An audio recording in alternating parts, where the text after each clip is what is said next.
Aan barnaamijkeena su'aal ku bilaabay waxaan ku weydiiyey galabtii Ramadaanta kubadda ma ciyaartaa mise waxaa tahay nimanka inta badan kijada hor fadhiista ee afurada waqtigeeda ilaaliya. Shalay galikii dambe waxaan aaday gegida Alamse Stadium oo ahayd goobta aan muuqaalkan ku soo duubay. Runtii meesha waxaan u tagay qura inaan muuqaal ku soo duubo, laakiin waxaan la kulmay wax aad iyo aad cajab geliyay.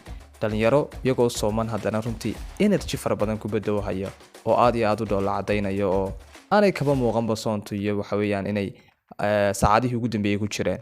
qayb ka mid ah dhalinyaradani garoonka dhexdiisa ayay ku jireen oo waxay ku xifaaltamayeen ama ay ku tartamayeen inuu mid walbaaba shabaqa gaadho, halka qayb kalena ay tarabuunka soo fadhiday oo barta uga sacabinaysay oo hadba kii maqaska lagu qabto ku orinaysay iyo hadba tiimkay taageerayaan halka uga soo sacabtumaysay oo halka ka soo dhiirigelinaysay. kubadda cagtu waa mid ka mid ah balwadaha aynu isticmaali karayno waxyaabaha runtii aad iyo aad u wanaagsan.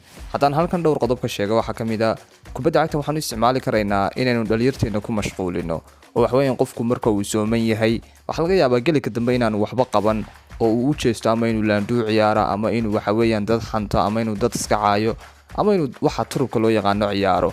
laakiin qofku haddii uu gelika dambe garoonka iska tago ama uu kubadda soo daawado ama uu kubadda isagu lafahaantiisaba ciyaaro, runtii dee wax dembiya ku jira rayahaantayda ma jiro.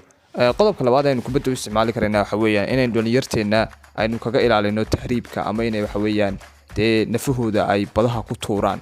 muuqaalkan yar ee kooban waxaan ugu talagalay nimanka kijada hor fadhiista gelika dambe inta lagu jiro Ramadaanta. waan iska kaftamayaa saaxiibayaale, waxaan rajaynayaa muuqaalkan inuu idin dhiirigeliyay.